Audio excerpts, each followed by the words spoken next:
For most of human history, life moved at a pace set by nature. People woke with the sun and rested when darkness fell. Work followed the seasons. Tools were simple, handmade, and powered by muscle, human or animal. Energy came from wood fires, flowing water, or the wind caught in a sail. A craftsman in the early 1700s lived in a world that would have felt familiar to his ancestors from centuries earlier. Goods were made slowly, close to home, and in limited quantities. Communities were small, and change was gradual. But beneath the surface of this seemingly timeless world, something new was beginning to stir. In the damp, coal-rich landscape of Great Britain during the late 18th century, the old rhythm of life began to fracture. For the first time, humans learned how to unlock vast reserves of energy stored deep within the earth. This energy could be harnessed, controlled, and multiplied. What followed was not just a technological shift, but a complete transformation of how people worked, lived, and understood their place in the world. This period came to be known as the Industrial Revolution, a turning point that reshaped human society more profoundly than any event since the invention of agriculture. By the mid-1700s, Britain was uniquely positioned for this transformation. It was already the world's leading trading nation, commanding a global network of colonies and shipping routes. British merchants moved sugar, tobacco, cotton, and spices across oceans, generating immense wealth. The country also possessed a political system that, while imperfect, offered relative stability and protected private property. Entrepreneurs could invest, invent, and take risks with confidence that their work would be legally defended. But perhaps Britain's greatest advantage lay beneath its soil. Vast seams of coal ran close to the surface, especially in regions like northern England and Wales. Coal was abundant, cheap, and packed with energy. At the same time, changes in agriculture were quietly altering rural life. New farming techniques, improved tools, and selective breeding increased food production while reducing the need for labor. Fewer hands were required in the fields, leaving many rural workers searching for new ways to earn a living. This growing labor force would soon become essential to the factories that were beginning to appear across the country. Before factories dominated the landscape, most manufacturing followed what was known as the domestic or putting-out system. Families worked from their homes, spinning thread and weaving cloth by hand. This was especially common in the textile trade. Women spun fibers into yarn, while men operated handlooms to produce fabric. The pace was slow but familiar, and work could be balanced with family life.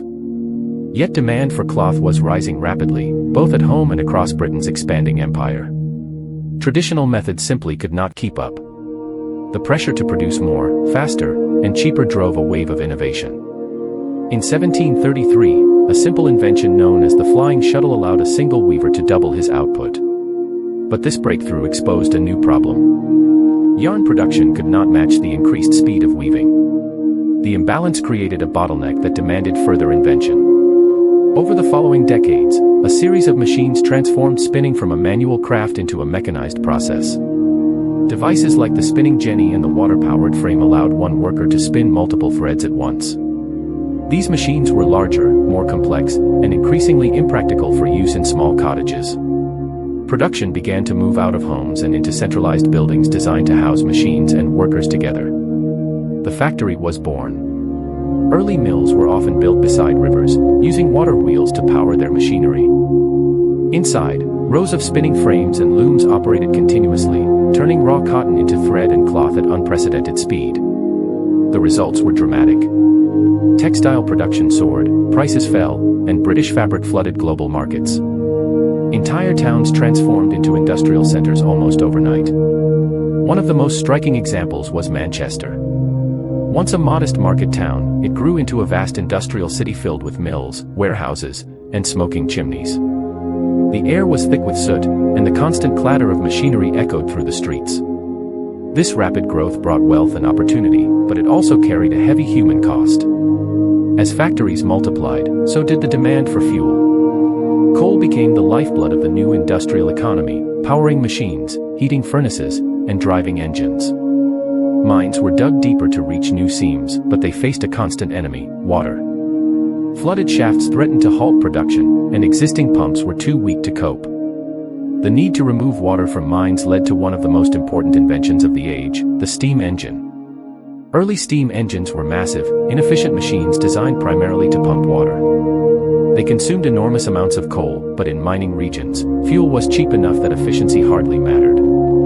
These engines allowed miners to dig deeper than ever before, unlocking even more coal to feed the growing industrial system. Over time, improvements in design dramatically increased efficiency. By separating key processes within the engine, inventors reduced wasted energy and expanded the engine's potential uses.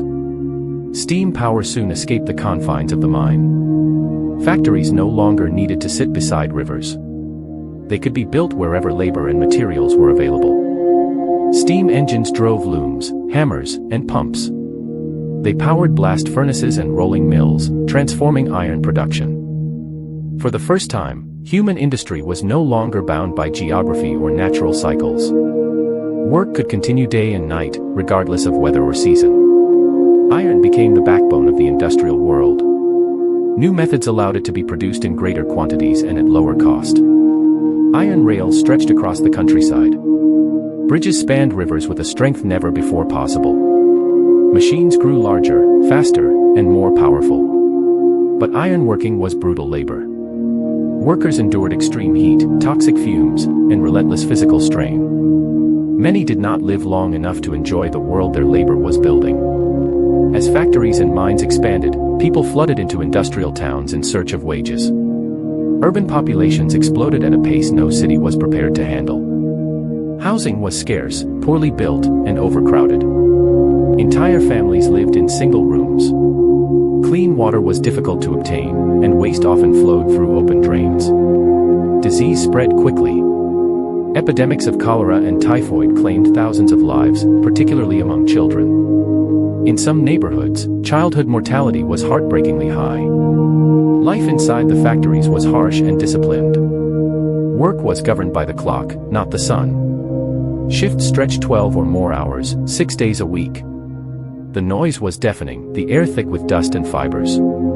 Accidents were common, and injuries often meant instant dismissal. Women and children made up a large portion of the workforce.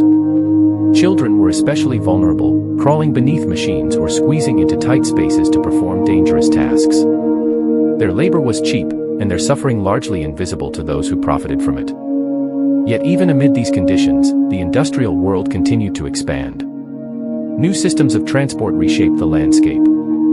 Canals linked mines, factories, and ports, allowing heavy goods to move cheaply over long distances. Coal prices fell, fueling further growth. Soon, canals were joined, and then surpassed, by railways. Steam-powered locomotives hauled massive loads at speeds that seemed miraculous. Cities were connected in hours rather than days. Markets expanded, and information traveled faster than ever before. The railway did more than move goods. It transformed how people experienced distance and time. Villages that had once been isolated became part of a national network.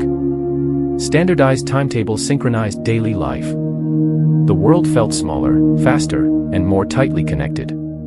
Industrialization did not remain confined to Britain. Knowledge spread, often despite attempts to contain it. Skilled workers emigrated, carrying their expertise with them. Other nations adopted and adapted industrial methods to suit their own conditions.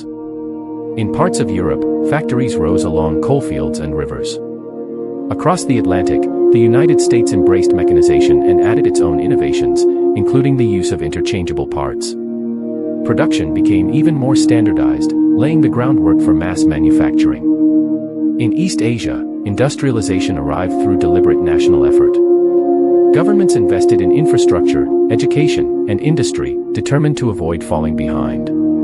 Traditional societies were rapidly transformed, sometimes within a single generation. Not everyone welcomed this new world.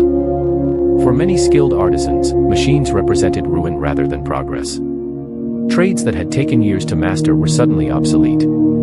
Desperation led to protests and acts of destruction, as workers smashed the machines they believed had stolen their livelihoods. Authorities responded with force, determined to protect industrial growth. Out of these struggles emerged new forms of collective organization. Workers began to unite, demanding safer conditions, fairer wages, and shorter hours. Though progress was slow and often resisted, these early movements planted the seeds of modern labor rights. The the Industrial Revolution also reshaped ideas and beliefs. Thinkers grappled with the consequences of rapid change. Some saw unprecedented wealth and opportunity. Others saw exploitation, alienation, and environmental destruction. Artists and writers mourned the loss of rural life and the damage inflicted on nature. Smoke-filled skies and polluted rivers became symbols of both progress and its cost. Over time, reforms began to address the worst abuses. Laws improved sanitation, regulated factory work, and expanded access to education. Cities slowly became healthier places to live. But the transformation was irreversible. The industrial system continued to evolve, entering new phases defined by steel, electricity, and chemical industries. The foundations laid in the 18th century supported a world of mass production, global trade, and constant innovation. Looking back, the Industrial Revolution was not a single event, but a long, uneven process filled with contradictions. It created immense wealth and lifted millions out of poverty over the long term. It also caused immense suffering and deep inequalities. It changed landscapes, societies, and even human expectations. People came to measure life by productivity, speed, and growth.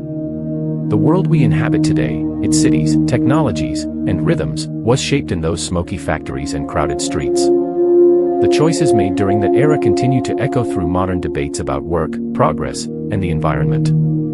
The Industrial Revolution taught humanity how to command extraordinary power. It also forced humanity to confront the consequences of using it.